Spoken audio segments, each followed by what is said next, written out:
이번 시간은 도시군 계획서를 함께 해 나가십니다.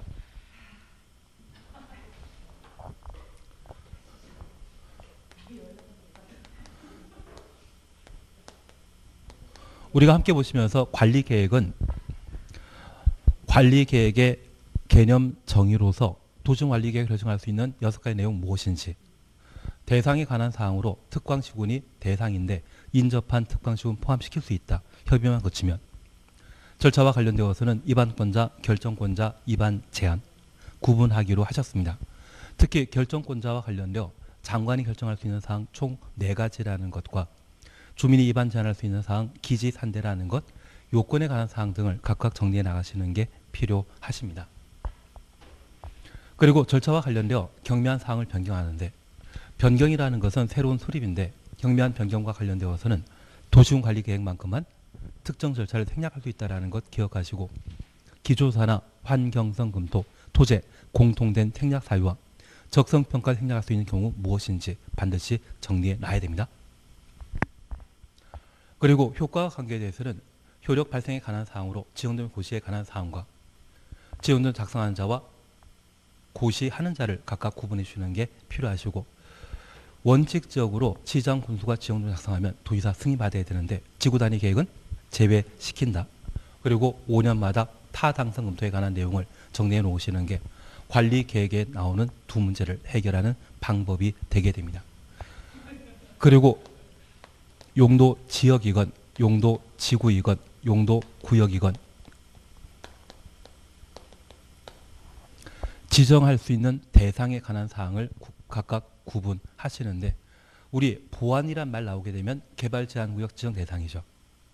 시가 유보란 말 보게 되면 시가 조정구역의 지정 대상이고, 도시지역의 녹지, 수목 등의 보존이란 말 보게 되면 도시 자연공원구역의 지정 대상이라는 것 각각 구분하시는 게 필요합니다.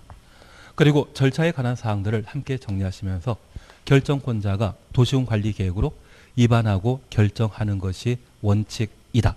그걸 정리하셨습니다. 특별히 예외에 관한 사항들을 자주 시험에 다루게 되는데, 올해는 용도 지역과 관련되어서는 예외 절차를 반드시 정리하시는 게 필요하고, 전산택이란 말 나는 쉽게 기억하고 있다. 그리고 용도 지구와 관련되어서는 국장을 뺀 시도지사 대도시장이 예외 결정할 수 있는 4가지 사항 중에 복합 용도 지구에 대한 지정 변경에 관한 절차 반드시 정리해 주셔야 됩니다. 대상은 11개란 말로 대신했던 것 구분하시는 게 필요하지 않나 싶습니다. 그리고 용도 지구와 관련되어 연안 침식, 그리고 요즘 태풍 자주 불어오면서 인명피해 참 많았거든요. 그런 천재지변, 최근 10년 사이에 이 이상 발생하고 인명피해 발생한 곳이라고 하면 방제지구의 지정 변경을 도시군 관리 계획으로 결정하여야 한다. 그때만큼은 예외적으로 강행 규정이었던 것 다시 살펴보시는 게 필요합니다. 그리고 행위 제한은 건축 제한과 건폐율, 용적률 제한을 행위 제한이라 표현하게 되는데, 용도 지역과 관련되어서는 3가지 사항들이 모두 적용된다는 것 기억해 놓으시고, 용도 지구의 경우는 건축 제한 가는 것이 원칙이죠. 방법은 조례 4개, 자연철학지구는 대통령령입니다. 집단철학지구는 개특법령이었고, 고도지구의 경우는 도시군 관리계획으로 최저 한도를 제한하는 것입니까? 최고 한도를 제한하는 겁니까? 최고 한도 제한한다는 것 기억해 놓으시고, 개발진흥지구와 관련되어서는 개발계획에 따르는 것이 원칙인데 계획 수립 전에는 조례, 개발계획 수립하지 않는 경우라면 해당 용도 지역에 건축 제한 적용한다. 그걸 살피시는 게 지역, 지구, 구역과 관련된 학습 목표가 되게 됩니다. 여기에서 보통 4문제 정도가 시험에 나오기 때문에 지역, 지구, 구역 정리해 주시는 게 필요하십니다. 관리계획 2문제입니다. 도시군 계획 시설을 함께 살펴봅니다. 첫 번째 기억하실 것이 있습니다. 우리 시험에 자주 출제되는 것으로서 도시군 계획 시설 사업이 있습니다. 도시군 계획시설 사업이란 도시군 계획시설을 설치, 정비, 개량하는 것을 말한다. 그래서 만약 시험에 도시군 계획시설 사업이란 기반 시설을 설치, 정비, 개량하는 것을 말한다. 이 말 나오면 바로 틀립니다.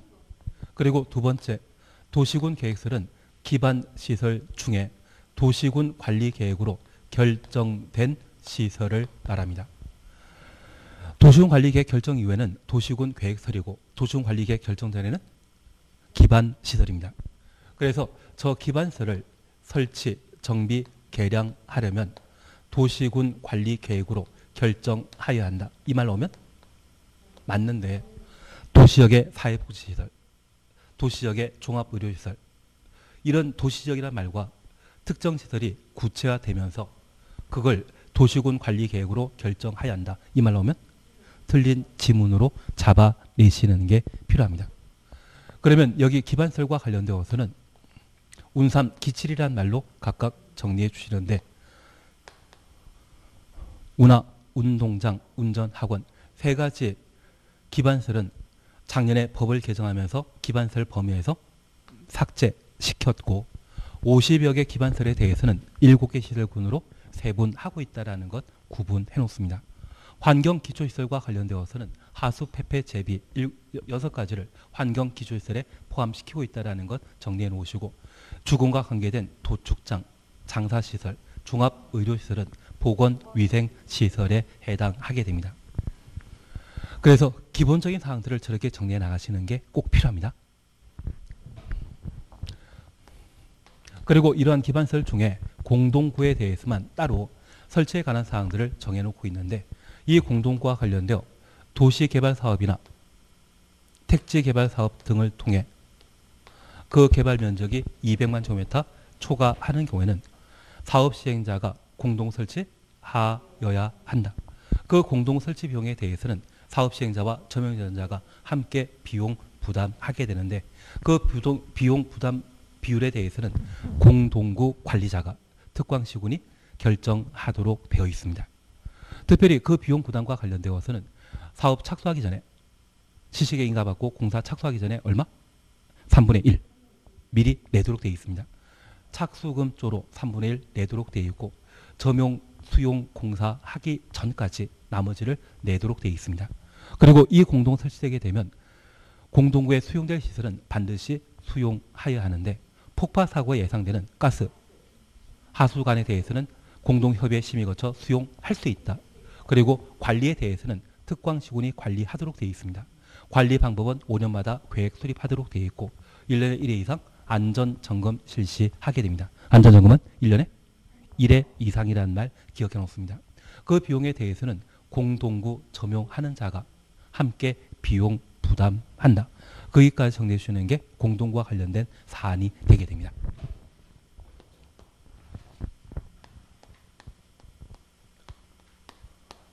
그리고 도시군 계획설 설치 관련된 사항 절차를 함께 보시는데 기반설 설치 정비 개량하려면 도시군 관리 계획을 결정하여야 합니다. 그래서 기반설의 설치를 필요로 한다면 2번 결정에 관한 절차를 거쳐 도시군 계획설 결정을 고시하게 되면 지단 만들어야 됩니다. 즉시 지원은 작성 고시하고 3월 이내 단계별 집행계획을 수립해야 한다. 이 단계별 집행계획은 최근 3년 내 시행될 도시군 계획설 사업은 1단계, 3년 후에 시행할 사업이라면 2단계 집행계획에 반영하게 되는데 예산 확보되었다면 사업 시행하게 되고 그렇지 못하다면 사업이 지연되게 될 겁니다. 그래서 만약 사업을 시행하게 되면 지형도면 고시하면 도시군 계획설 부지가 함께 확정된 것으로서 2단계에 해당되는 사업 시행자는 실시 계획을 작성하고 결정권자에게 인가받고 고시하도록 되어 있습니다. 실시 계획 고시되면 3단계 사업 착수하게 되는데 그 사업 시행 방식은 무엇이다? 수용 방식이고 저 수용은 2단계 마지막 절차인 실시 계획 고시한 때 시행자는 도시군 계획설 부지를 강제 수용할 수 있다는 것 구분해 놓습니다. 소유권을 확보하고 도시군 계획설 사업을 모두 완료하게 되면 공사 완료 공고하고 그 다음 날 해당 도시군 계획설을 사용할 수 있습니다. 그래서 첫 번째 우리 봐주실 것은 항상 시행자에 관한 문제입니다.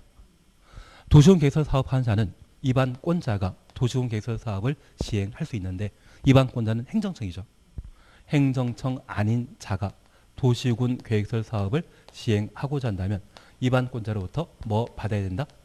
지정받아야 되고, 저 지정받는 자가 비행정청 중에 민간이라면 도시군 계획설 부지 전체 면적의 3분의 2 이상을 소유하고 토지득의 소유자 총수 2분의 1 이상의 동의받아 도시군 계획설 사업을 시행할 수 있다는 것 구분해 놓습니다.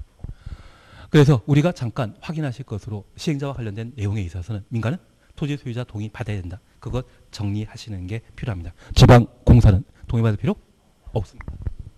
그리고 실시계획은 도시군 관리 계획에 따라 실시계획 작성하고 누구에게 인가받아야 된다? 결정권자. 시행은 입안권자. 실시계획 인가는 결정권자 한다라는 것 기억해 놓으시고, 이러한 실시계획이 고시되고 사업에 착수하게 되는데 저 실시계획과 관련되어 특별히 10년간 사업 시행 못하는 경우가 있습니다. 이 말 나오면 장기 미집행 도시군 계획 시설이라는 것 기억하시고, 10년 지나 실시계획을 인가받거나 결정권자가 실시계획 작성하게 되면 고시한 날부터 몇 년? 5년 내 재결 신청하지 아니한 때 5년 되는 다음 날 실시계획 효력 상실한다라는 것 구분해 놓습니다. 얘를 우리가 꼭 정리해 놔야 됩니다. 얘는 나중에 다시 지문 보시면서 살펴나갈 겁니다. 그리고 이 실시계획 고시하면 수용할 수 있고 수용 대상은 도시군 계획설 부지며 인접한 토지에 대해서는 뭐만? 일시 사용만 할 수 있을 뿐 수용은 할 수 없다라는 것 정도만 정리해 놓습니다. 그게 사업 시행 절차와 관련되어 보실 이야기인데, 올해 개정된 실시계획 시료, 실시계획 시료에 관한 사항이 가장 시험거리가 되고 시행자와 관련되어 민간이 토지 소유자 동의 받아야 된다. 이 정도를 시험에 다루게 될 겁니다. 그리고 사업하지 않는다면 도시군 계획설 부지에는 아무리 3단계 수용 전이랄지라도 도시군 계획설 만드는 게 중요하기 때문에 개인 사유지랄지라도 토지 소유자는 건축물 건축한다 못한다.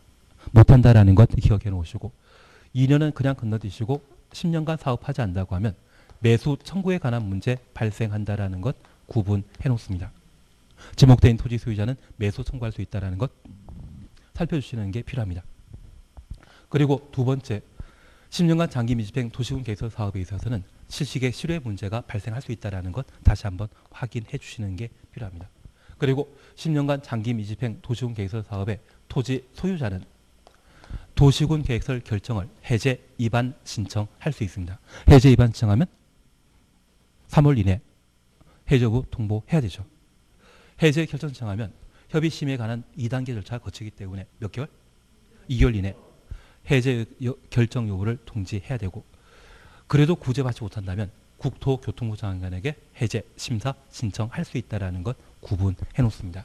그리고 23회 때와 24회 때 기출문제 출제된 것으로서 지방의회가 해제 권고하는 것이 가능합니다. 지방의회가 해제 권고했을 때 결정권자는 1년 내 해제 여부를 결정해야 되는데, 만약 이번에 도시군 계획설 해제 권고했을 때 시군의 지방의회가 해제 권고하게 되면 시장 군수에게 해제 권고합니다. 도시군 계획설 사업은 시장 군수가 해제 여부 결정하지 못하기 때문에 누구에게? 도지사에게 해제 결정 요청하게 되고, 요청받은 도지사는 1년 내 지방의회 해제 권고받은 결정권자도 1년 내 해제 여부 결정해야 되고, 시장 군수로서 요청받은 도지사도 몇 년?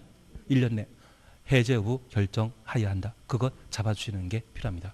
만약 시험에 지방의회 해제 권고받은 시장 군수가 바로 이들이 도지사 요청하지 않고 1년 안에 도시군 계획설 결정을 해제 결정할 수 있다. 이런 취지 주문하면 바로 틀린 것으로 잡아내시는 게 필요하십니다.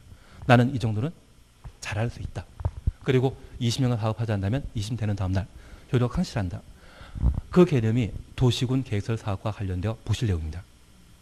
첫 번째, 우리 도시군 계획설 사업은 도시군 계획설을 설치, 정비, 개량하는 것이지 기반설 설치하는 거 아니죠.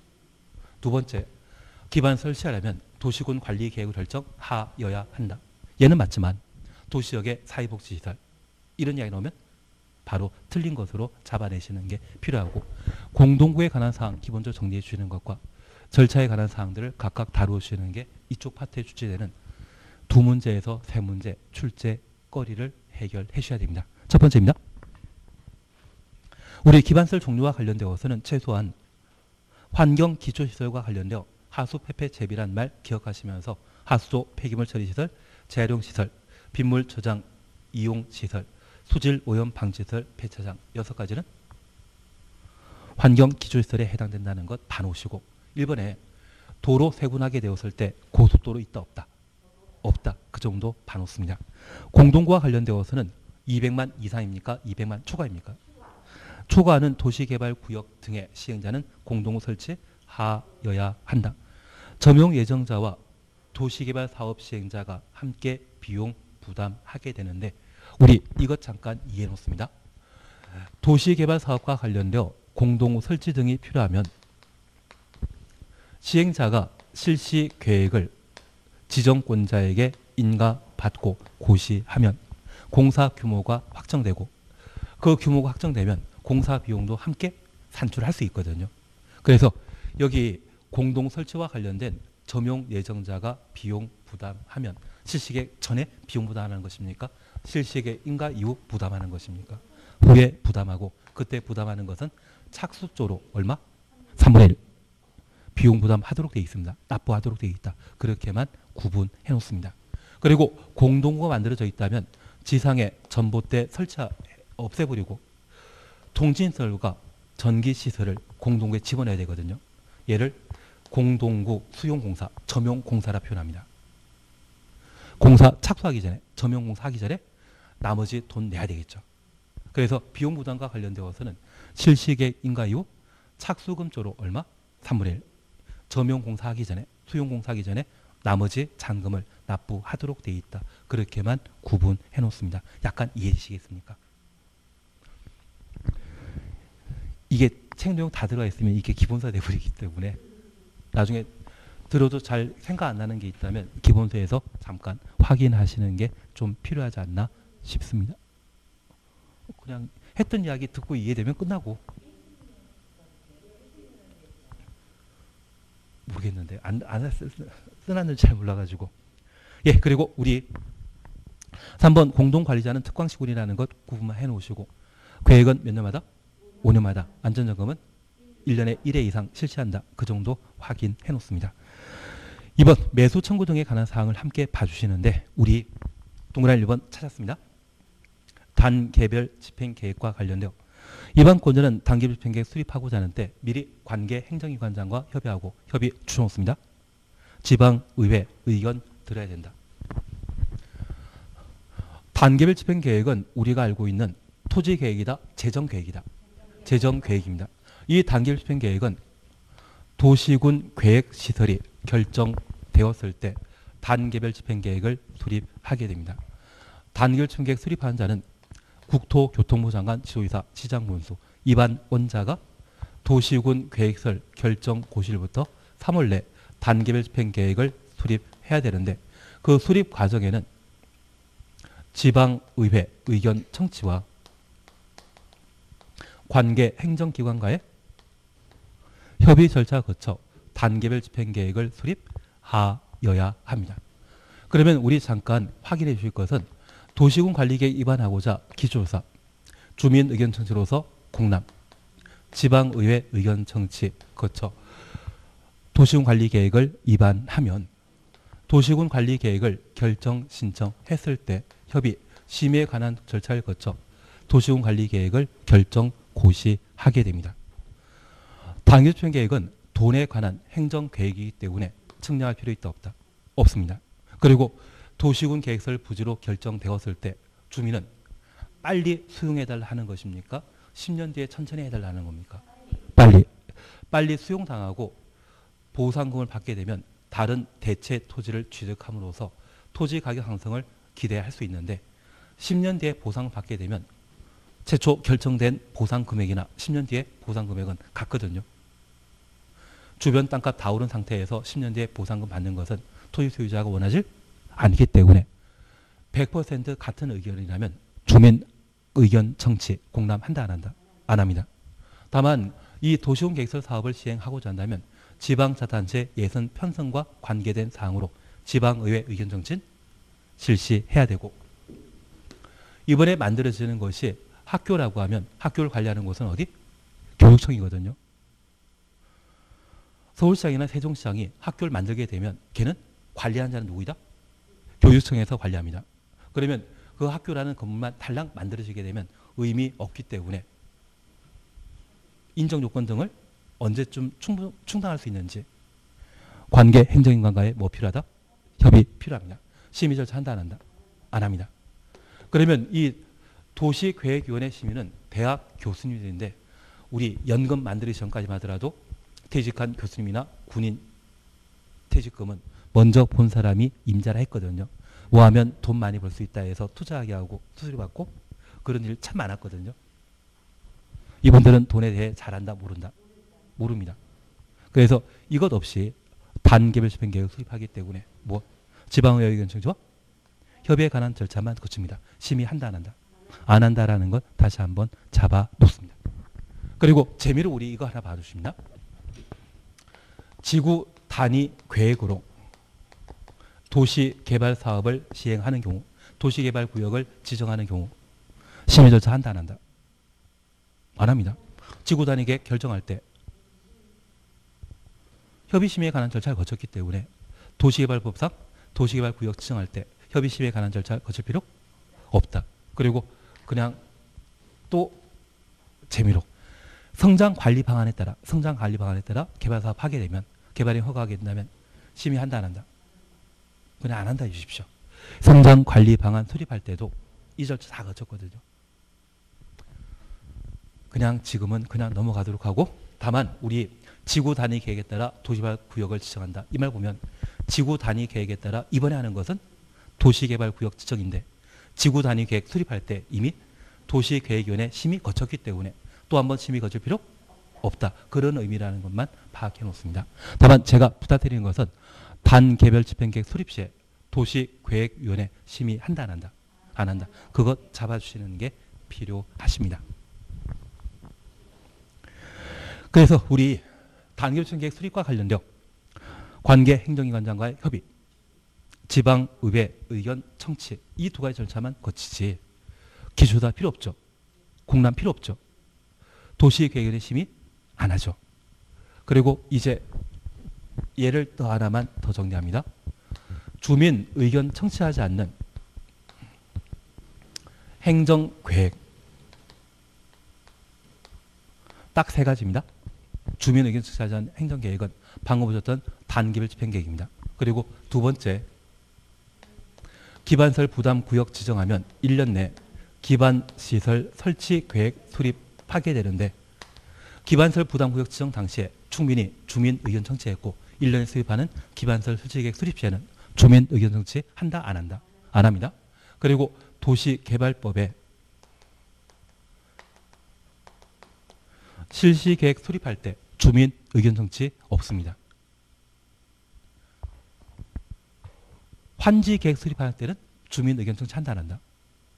행정계획은 모두 주민 의견 청취합니다. 주민 의견 청취하지 않는 행정계획이 있다면 이 세 가지만 단계별 집행계획과 기반시설 부담구역에 1년에 수립하는 기반시설 설치계획, 개발법의 실시계획. 그러면 도시군 계획시설 사업과 관련된 실시계획 수립 시에는 주민 의견 청취한다 안 한다? 이때는 하고 이럴 때는 안 한다라는 것만 구분해 놓습니다. 잘하시는데 많이 했던 것 같은데 하여튼 그런 의미로 이걸 봐주시는 겁니다. 그리고 2번 그냥 건너뛰시고 3번 매수 청구입니다. 여기 매수 청구와 관련되어서는 매수 청구권자와 상대방 항상 구분하시면서 10년간 사업 시행하지 않은 지목 대인 토지 소유자가 매수 의무자에게 매수 청구할 수 있죠. 2번 매수 청구 있으면 6개월 내 매수 여부 결정하여 소유자와 특광시군에게 통지하고 통지한 날부터 2년 내 매수하여야 한다. 3번 현금 지급하는 것이 원칙이고 그 현금은 얼마? 공치법에 의한 돈을 지급하도록 되어 있습니다. 다만 매수 의무자가 지방자치단체인 경우로서 1. 토지 소유자가 원하거나 부재 부동산 소유의 토지 또는 비업무용 토지로서 매수 대금이 3천만 원 초과하는 경우는 초과하는 금액에 대해 도시군 계획설 채권 발행하여 지급할 수 있다라는 것 확인해 놓습니다. 그냥 재미로 하나 보시는데 이게 재미는 아닐 것 같기도 한데 이건 재미가 아니긴 아닌데 잠깐 봐주십니다. 공법에는 채권 제도가 4곳에 있습니다. 도시군 계획설 채권과 개발법에 도시개발채권, 토지 상환 채권과 주택 상환 사채가 있습니다.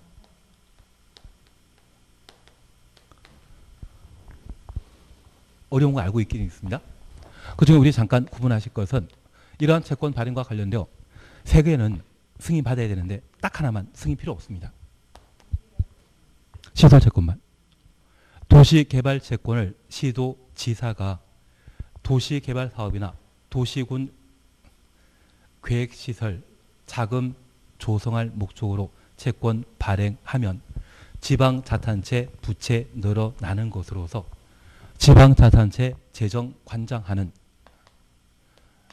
행정안전부 장관의 승인 받아야 하고 토지상환채권은 도시화 사업을 수용 방식으로 시행하게 되었을 때 현금 보상하는 게 원칙인데 사후 현물 보상하는 채권 발행하고자 한다면 지정권자의 승인 받아야 됩니다. 주택상사채와 관련되어서는 주택공사 또는 등록사업자가 주택상사채 발행하고자 한다면 누구의 승인 받아야 된다? 국장 승인 받도록 되어 있습니다. 그리고 그냥 계속 재미로 봐놓는 겁니다. 이러한 채권 제도와 관련되어서는 상환과 관련된 상환 기간을 따로 정해놓는 것이 원칙입니다. 그런데 없는 게 하나 있거든요. 토지상환 채권에 대해서는 상환 기간이 따로 없습니다. 토지상환 채권은 수용 방식에 발행한 채권 제도로서 저 수용 방식으로 도시개발 사업하게 되면 보통 5년 안에 끝나는데 그걸 지연시키는 경우가 있거든요. 그래서 시설 채권과 관련되어서는 상환기간 10년입니다. 그리고 도시개발 채권은 5년 이상 10년 범위. 수용 방식이라면 5년이고 환지 방식이라면 10년. 주택 상환사채는 상환기간이 3년인데 발행한 날부터 주택 공급 계약 체결하는 날까지가 3년 초과할 수 없습니다. 그래서 우리 이런 것들을 잠깐 봐주시는 겁니다. 그리고 상환이라는 말 쓰게 된다고 하면 기명증권 형태로 발행하게 됩니다. 기명 또는 무기명 가능하다. 이 말 나오면 바로 틀린 거 잡아주셔야 됩니다. 그리고 도시로 시작하는 2개 채권은 행정청이 발행하는 것이죠. 도시군 계획설 채권은 지방자탄체가, 도시개발 채권은 도시 책임지고 있는 시도지사가 발행하는 겁니다. 그래서 얘는 특광시군이 발행하는 자로 생각하시고 얘는 시도지사가 발행하는 제도라는 것만 구분해 놓습니다. 나는 이 정도는 잘할 수 있다. 한다. 저게 기본에 있어야 됩니다. 하여튼 공법에는 채권제도 몇 개 있다? 4개 있습니다. 그리고 가장 최근에 개정된 사항이 도시개발 채권이거든요. 과거 도시개발 채권에 있어서는 도시개발 채권의 이자율에 대해 행정안전부 장관이 승인받도록 되어 있는데 그게 없애버렸습니다. 그래서 개발채권이 최근 행정안전부 장관에게 발행과 관련되어서만 승인받는 것이지 뭐 이자 결정하는 게 행정안전관 승인받아야 된다. 그런 취지식으로 나오면 그거 자체가 잘못된 것으로. 그래서 올해쯤이면 얘가 시험에 나올 상황이거든요. 그리고 저 4개 채권 중에 소멸시효라는 것 다루고 있는 것은 뭐만? 원금은 5년, 이자는 2년. 얘만 소멸시효 이야기 나오거든요.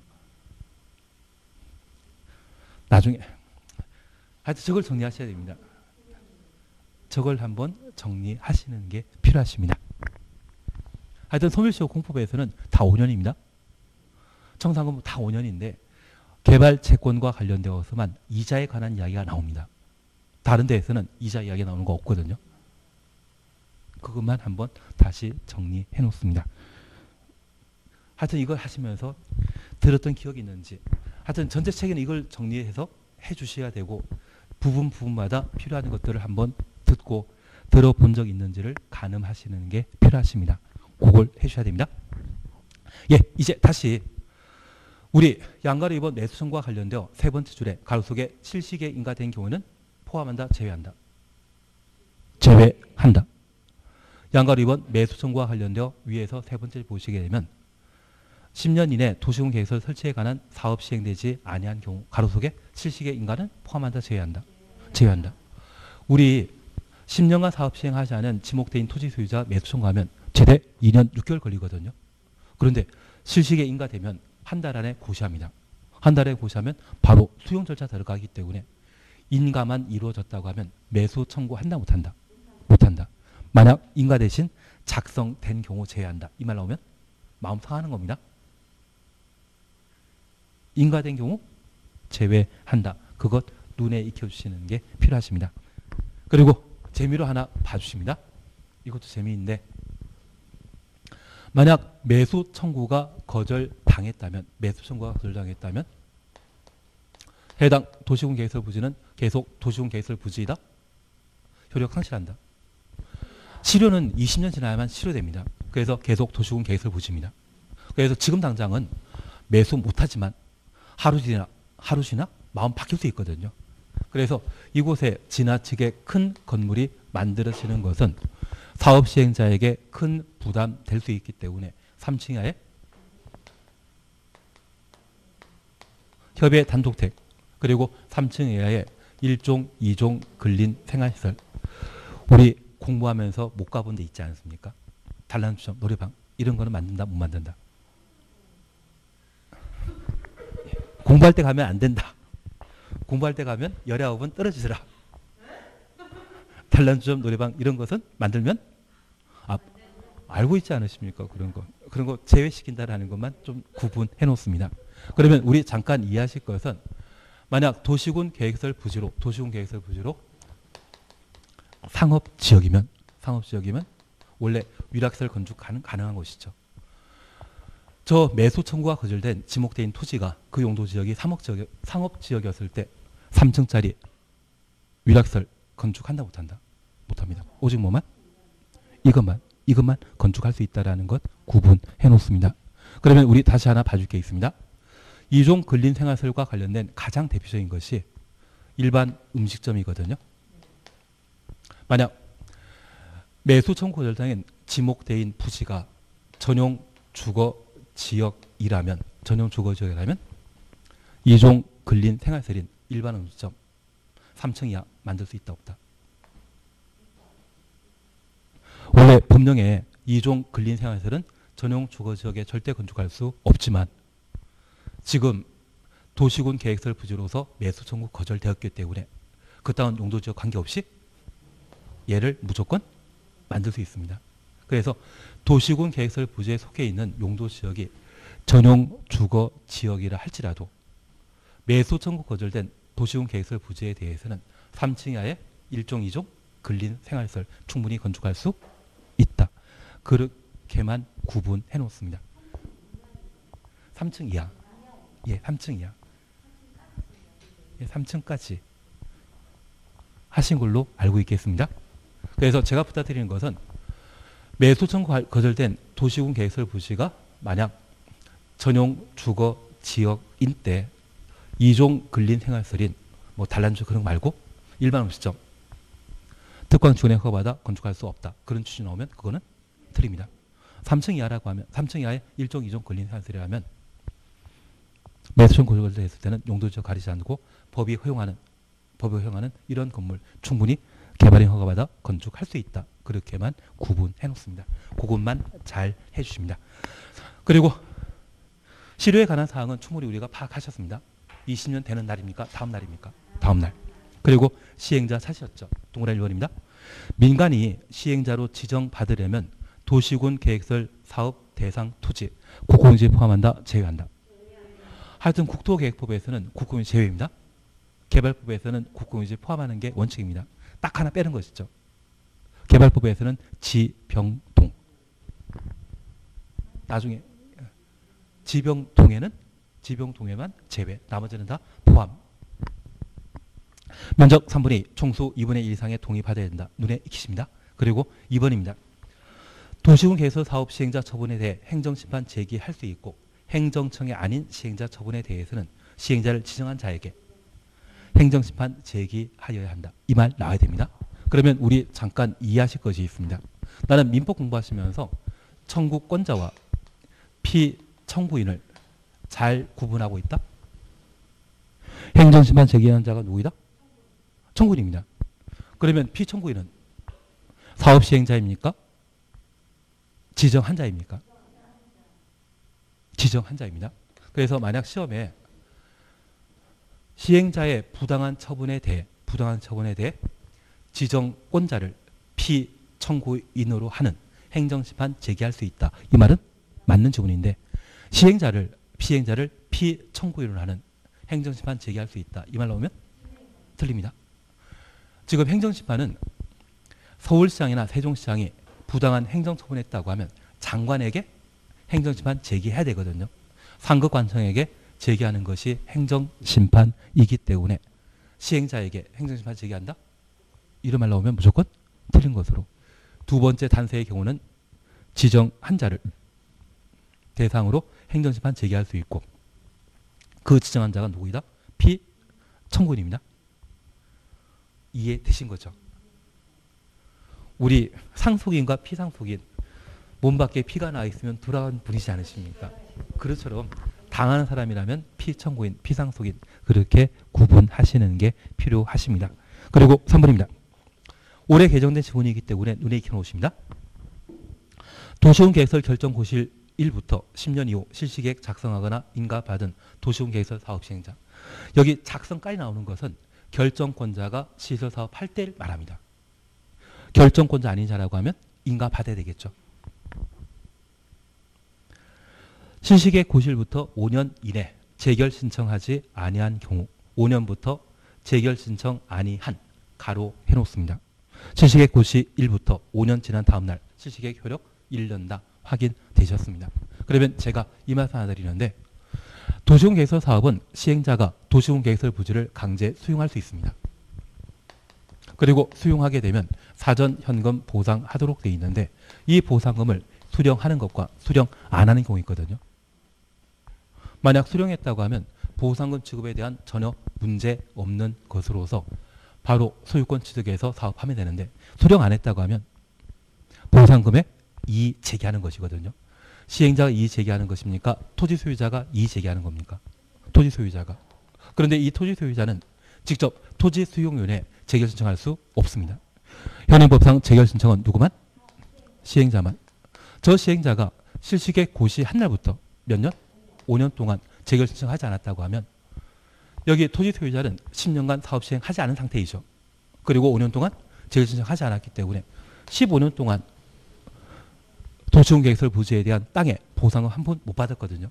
이분 억울하지 않습니까? 그래서 이분의 권리 구제를 목적으로 시행자가 실시계획 고시한 날부터 5년 내 재결 신청하지 않는다면 5년 되는 다음 날 실시계획은 효력 상실한다. 그래서 도시군 계획설 사업과 관련되어 토지 소유자가 보상금 수령하지 않는다면 누가 재결 신청할 수 있다? 시행자가 재결 신청할 수 있는데 그 권한을 5년 동안 제대로 신청하지 않았다면 토지 소유자의 권리 보호할 목적으로 실시계획 효력은 상실된다. 그렇게만 구분해 놓습니다. 그것 정리해 주시는 게 이쪽입니다. 조금 나는 이해된다? 뭐 안 돼 상관없습니다. 그냥 5년만 제대로 보면 됩니다. 5년만. 그리고 4번은 3분의 1이라는 말 찾으셨죠? 그때만 7절입니다. 만약 시험에 시행자가 2분의 1의 소유권 취득했다. 이 말 나오면 그때는 5년입니다. 3분의 2일 때는 7년이지만 3분의 2에 못 미친다고 하면 그때는 5년으로 해주셔야 됩니다. 못하는 게 없으시죠?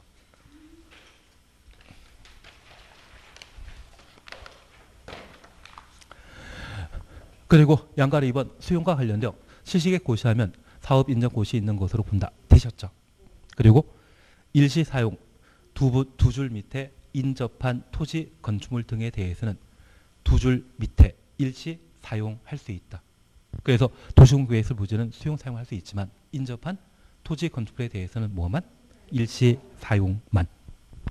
그리고 4번과 관련되어서는 도시군 계획설 부지로 결정된 국공유지는 도시군 계획설 외 목적으로 매각할 수 없습니다. 매각하면 뭐? 무효이다. 하나 이해하실 것이 있습니다. 우리가 민법 공부하시면서 선의의 관계에 대해서는 유효한데 악의 관계는 무효. 그러면 우리가 첫 번째 이해하실 것은 여기 도시군 계획설 부지로 결정 고시되었다면 고시하거든요. 그 고시는 대한민국 구성하는 모든 사람, 심지어 외국인이랄지라도 알고 있는 것으로 간주해버립니다. 그리고 이 매각하는 행정청의 경우에는 국공유지 행정청의 경우는 도시군 계획설 부지로 결정된 땅에 대해서는 매각할 수 없다. 그 기준 알고 매각했다면 뭐가 된다? 악의 관계로 형성되기 때문에 그때는 무엇으로? 무효가 되는 겁니다. 만약 취소란 말 나오게 되면 좀 곤란한 거죠. 취소란 말 나오면 곤란한 것이죠.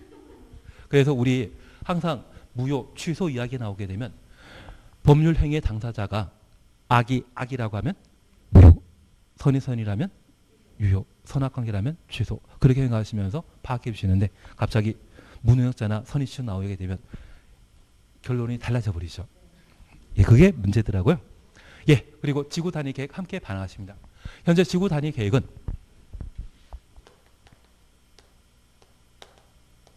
지구 단위 계획 수립할 수 있는 장소는 뭐다? 지구 단위 계획 구역이고 저 지구 단위 계획은 무엇을 대상으로 수립하는 행정계획이다? 지구를 단위로. 상세한 계획입니까? 대충 수립하는 것입니까? 상세한 계획. 도시관리계획은 서울이나 세종시 전체를 대상으로 수립하는 행정계획인데 서울의 특정 지구, 뭐 서울에 양재지구나 봉전지구 있다고 하면 그것만 대상으로 수립하는 행정계획은 아주 상세하게 수립되었을 겁니다. 그래서 이 지구 단위 계획은 특광시군 전부를 대상으로 수립하는 것입니까? 일부를 대상으로 수립하는 겁니까? 그래서 도시군 관리계획 수립 대상 지역 일부에 토지 이용을 합리화하기 위해 수립하는 행정계획을 지구 단위 계획이라 표현합니다. 그래서 지구 단위 계획에는 전부 또는 일부, 도시군 계획 수립 대상 지역 전부 또는 일부 이 말 나오면 틀리고 항상 일부만. 일부 앞에는 뭐 나야 된다? 도시군 계획 수립 대상 지역. 도시군 계획 수립 대상 지역 일부란 말을 한번 확인하시는데 작년 기출문제이기 때문에 올해 나온다 안 나온다? 기출문제 작년 거 다 꿰차셨습니까? 잘 알고 있는 걸로 알고 있겠습니다. 그런데 이러한 지구 단위 계획 구역은 도시 지역과 비도시 지역에 지정 가능합니다. 우리 양가로 1번, 2번에 대해서는 그냥 지나가시고 얘는 도시지역입니다. 비도시 지역 중에 지구 단위 계획 구역 지정될 수 있는 유일한 용도 지역은 계획관리지역. 교재 없습니다. 비도시 지역 중에 유일한 용도 지구는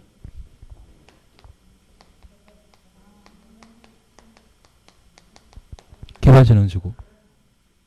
그리고 폐지되는 용도 지구의 행위 제한 대체하기 위한 지구 단위 계획 수립하는 곳이라면 비도시 지역도 지구 단위 계획구로 지정할 수 있다. 그래서 비도시 지역이 지구 단위 계획구로 지정될 수 있는 대상은 몇 개? 3개. 용도 지역은 계획관리지역. 용도 지구는 개발진흥지구. 폐지되는 용도 지구의 행위 제한을 대체하기 위한 지구 단위 계획 수립하는 경우라면 비도시 지역에도 지구 단위 계획구역 지정 하얀 할 수 있다. 할 수 있다. 어차피 올해 시험 나오는 거는 양가로 2번입니다. 정택 10년, 시공로 30만. 정비 구역 또는 택지 개발 지구에서 시행된 사업이 끝난 후 10년 지난 지역. 시공록 30만 제곱미터 이상인 지역. 지구 단위 계획구로 지정하여야 한다. 양가로 1번에는 지구 단위 계획구역 지정할 수 있다. 1번 용도 지구 찾으셨죠. 도시지역에 지정된 고도지구, 보호지구 관계없이 지구 단위 계획구로 지정할 수 있는 겁니다. 도시지역에는 용도 지구 종류 가리지 않고 지구 단위 계획구로 지정할 수 있다. 비도시지역은 개발진흥지구만 가능하다. 그래서 지금 우리 교재 함께 보는 1번, 2번은 바로 도시적의 1번은 임의적 지정 대상, 2번은 반드시 지구 단위 계획구역을 정하는 필수 지정 대상. 비도시적은 용도지역 계획관리적, 용도지구는 개발진흥지구가 지구 단위 계획구를 지정할 수 있습니다. 그리고 양가로 2번 지구 단위 계획입니다. 여기 지구 단위 계획에는 다음 사항이 반드시 포함되어야 한다. 필수사항입니다. 5개입니다. 기반설의 배치 규모. 2번 건축물의 용도 제한. 건축의 용도 제한은 줄이면 건축 제한이거든요. 아파트는 녹관 농자에는 건축한다 못한다. 그런 건축 제한. 그리고 건폐율, 용적률. 그래서 건축의 용도 제한부터 용적률까지 묶어 놓으시면 이게 행위 제한입니다. 그리고 건축 높이의 최고한도, 최저한도. 그러면 우리 지구 단위 계획과 관련되어 늘상 공부하셨던 게 배형색건이거든요. 배치, 형태, 색채, 건축선. 이 네 가지는 필수사항이다, 임의사항이다? 임의사항. 배형색건이라는 말 나는 기억한다? 예, 그러시면 됩니다. 그리고 완화와 관련된 사항을 함께 보시는데 우리 2번, 3번, 4번 묶어 놓습니다. 2, 3, 4 묶어 놓습니다. 1번 주차장 100%입니다. 2번 높이 제한 120입니다.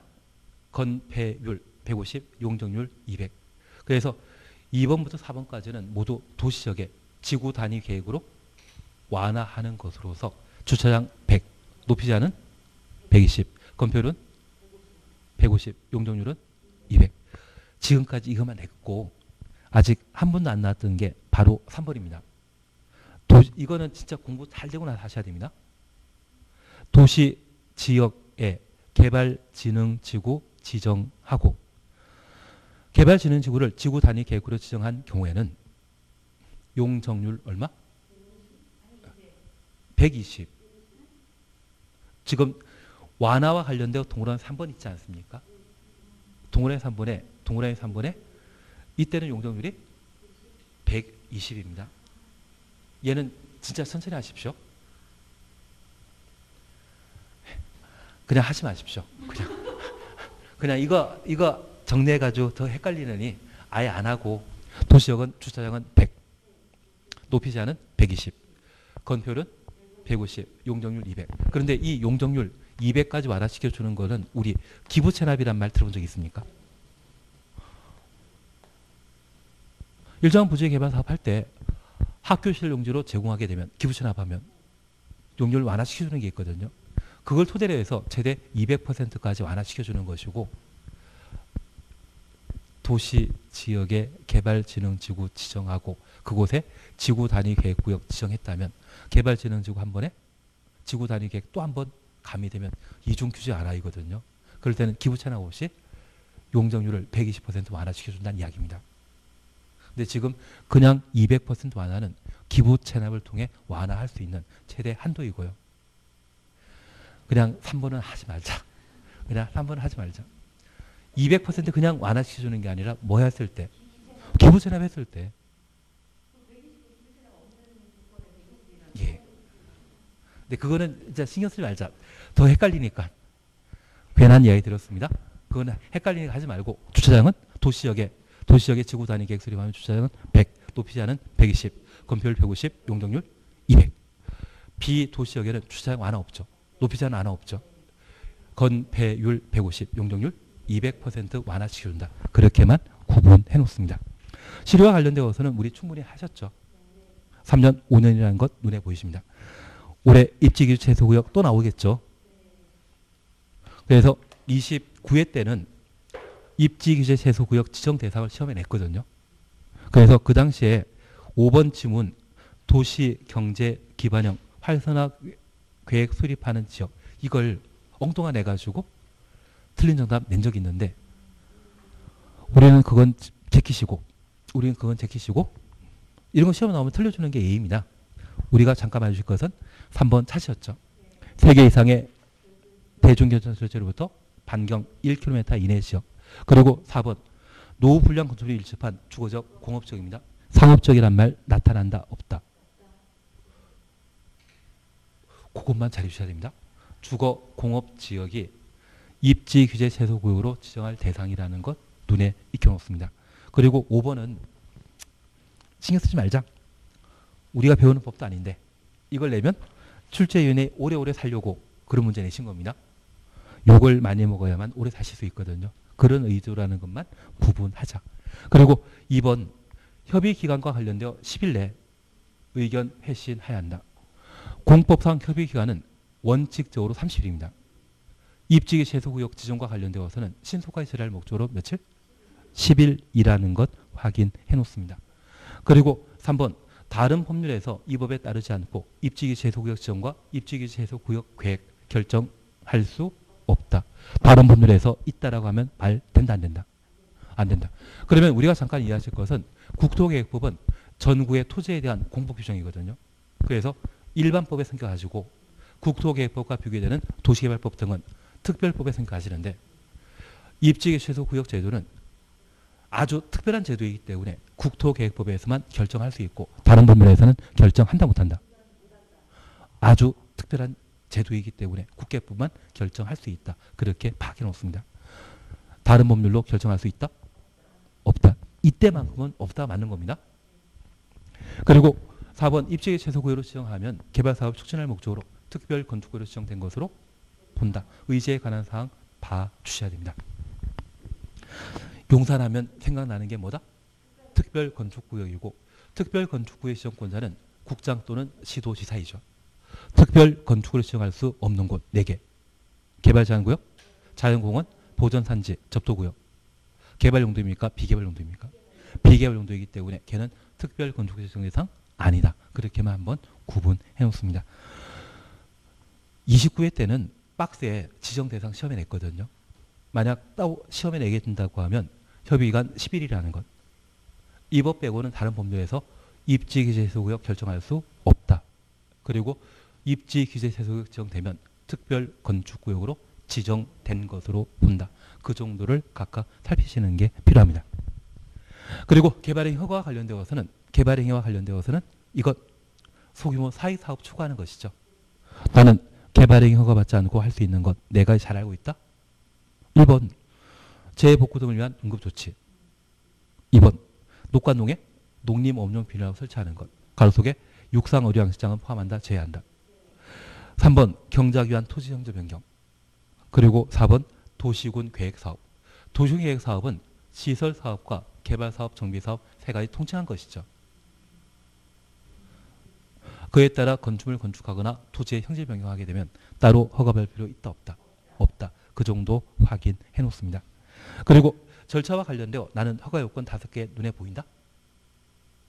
면적 요건. 그리고 2번, 3번 묶어 놓습니다. 도시군 계획 사업에 부합해야 되죠. 그리고 4번, 5번 묶어 놓으시면 기환경이죠. 이 중에 조건 붙여 있는 것은 뭐만? 기환경만. 기환경만 조건 붙여 있습니다. 그냥 재미로 봐주시는데 개발행 허가 요건과 관련되어 나는 5천, 만, 3만 미만이라는 것 들어본 적 있고 외우기도 한다? 예. 5천 제곱미터 미만의 경우는 얘를 거울에 반사해 보면 2로 보이거든요. 도시지역에는 어디? 보존녹지역. 비도시지역은 어디? 자연환경 보존지역. 3만 미만의 경우는 정의되는 용도지역은 3군데. 도시지역에는 어디? 공업지역. 비도시지역에는 관리지역과 농림지역. 자연환경 보존지역은 어디?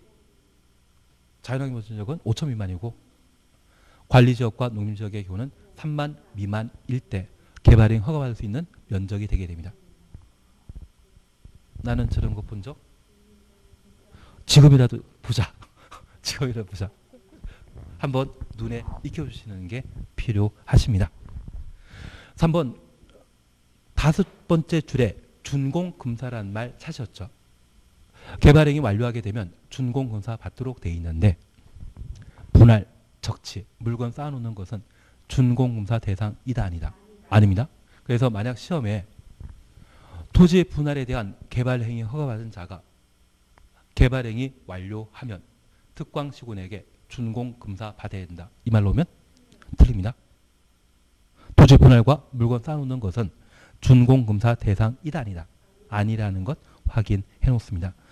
4번은 개발행 허가 제한 지역 지정에 관한 사항으로 특별히 높게수란 말 기억나신다면 개발행 허가 제한 지역 지정 대상이라는 것 기억하시고 기, 지, 개 3, 4, 5번입니다. 5번 기반시설 부담구역, 4번 지구단위 계획구역, 3번은 너무 길기 때문에 그냥 건너뜁니다. 도시군 기본계획이나 도시군 계획 수립 중인 곳으로서 도시군 기본계획, 도시군 관리계획이 수립 결정되었을 때 해당 용도지역이 변경되고 그 개발행 허가 기준이 크게 달라질 것으로 예상되는 경우, 그래서 개발행 허가 기준이 크게 달라진다. 이게 기지개 개이거든요. 이런 경우는 최대 5년간 개발행 허가 제한할 수 있는데 1회 2년 연장하고자 하는 때 도시계획위원회 심의한다 안 한다? 안 한다. 심의 없이 연장할 수 있다라는 것 눈에 익혀놓습니다. 가능하시죠? 연장 시에는 심의 절차 있다 없다? 없다라는 것 확인하십니다.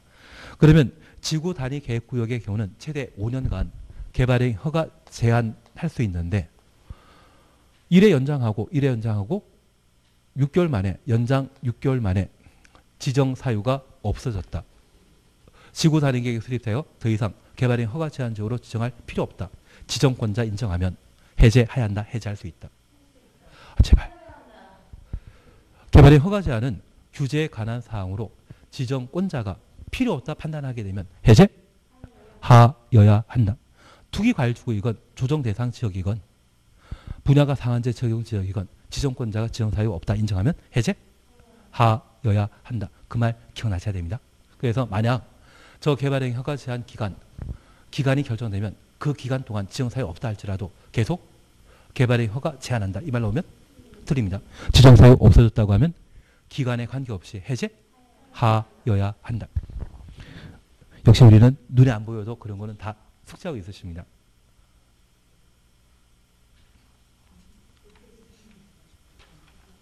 그리고 쉬었다 하십니다. 그리고 쉬었다 하십니다.